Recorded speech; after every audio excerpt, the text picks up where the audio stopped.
Good day kapadyak! Sa video natin ngayon, checkin natin itong Speed 1 Sniper. O tara!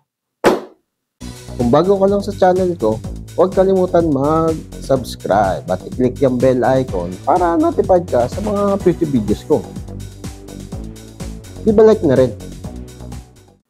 Bago natin i-explore tong hub, dito natin yan nakuha. Ayan, kay Phoenix Wright o kay OB. So ito yung mga price niya. Speed 1, 6,750. Meron din silang Speed 1 Soldier, 2,2. Meron din silang Torpedo, 2,2 rin. So, ilalagay ko na lang sa description below yung link nitong mismong marketplace listing nila.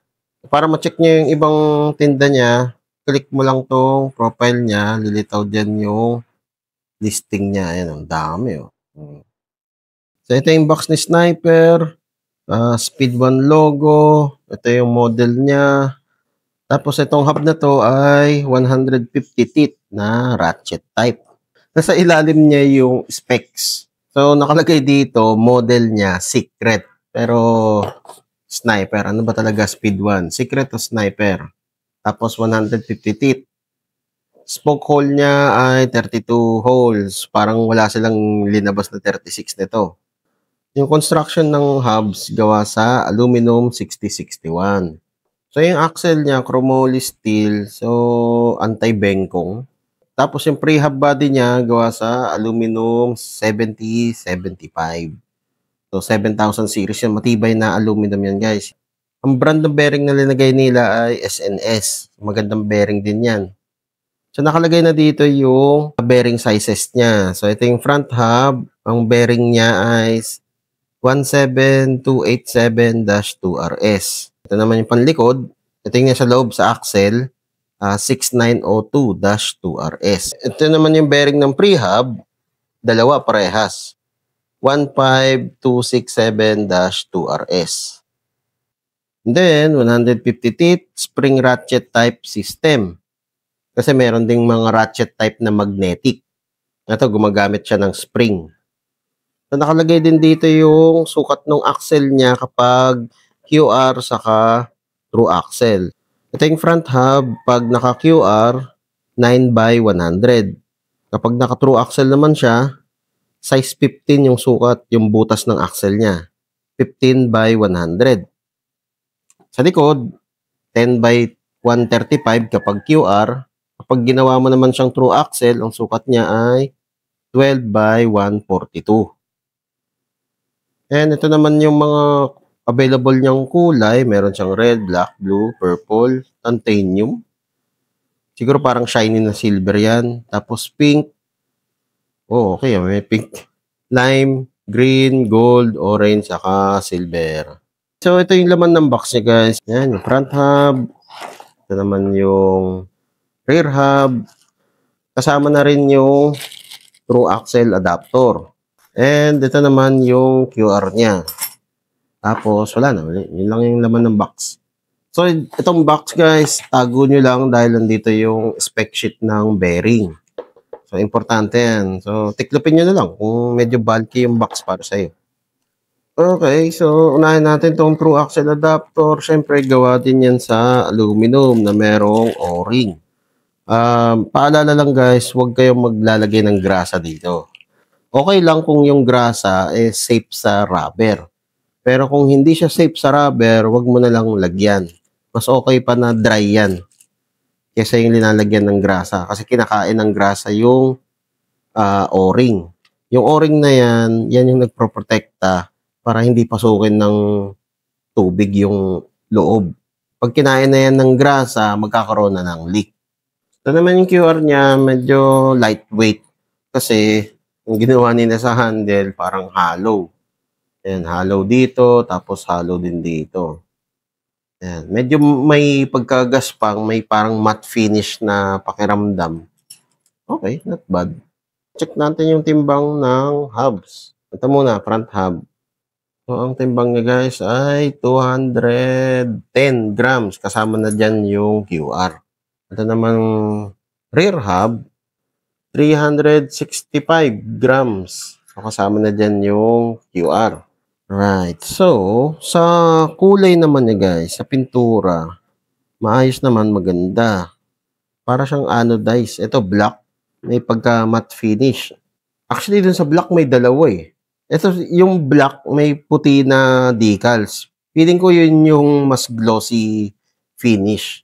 Itong kinuha ko, may para siyang bronze gold na decals. So, ito ata yung matte finish. Parang ganon. Tapos itong flange nila, binutasan talaga nila for weight saving. Kaya sobrang gaan itong front hub eh. Dito sa rear hub, ganun din, meron ding butas yung flange. Pero dito lang, ito wala.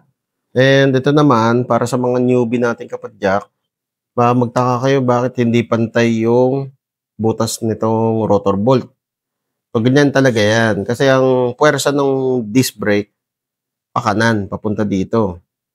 Kaya, inusog nila yan, in-offset nila para itong part na to matibay.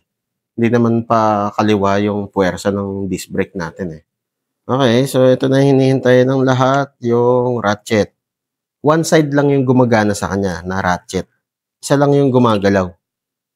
Yung kabilang side, threaded siya dito sa hub. Yan, meron pa siyang factory grease pero tatanggalin ko rin yan dahil masyadong malagkit.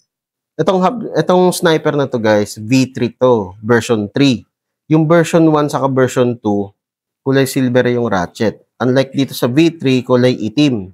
Maganda rin yung ganitong system kasi isang spring lang yung magwo-worn out, hindi yung katulad ng ibang ratchet hub. Dalawa yung spring, so dalawa yung gumagalaw na ratchet.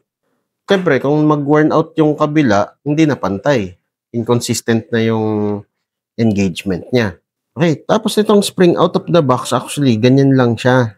Mas maganda yung tension nito. Ang gagawin nyo lang, banatin nyo lang ng konti. Huwag nyo babanatin ng sobra, ha? Konti lang. Yan, ganyan. Okay na yan. Ang taas na yan, no? Hindi nyo na kailangan i-edit yan. Hindi nyo na kailangan kabitan pa ng power spring. Kasi kapag kinabitan yung power spring, hindi tatagal itong ngipin ng ratchet. Kahit pa naka-coating yan. Kahit naka-nano coating pa yan, pampatibay, wag. Para hindi kayo magkaroon ng problema. Pag ganito yung pagbuo niyan guys ha, rear hub, spacer, yung ratchet niya, spring, kahit anong side, parehas lang yan, flat naman. Yan, spring. Tapos itong maliit na washer, ilagay nyo lang dyan sa bearing or ipatong nyo na dito. Either way, tapos pasok na lang. Yun lang kadali. Tapos itong end cap. Yung! Oh, sound check.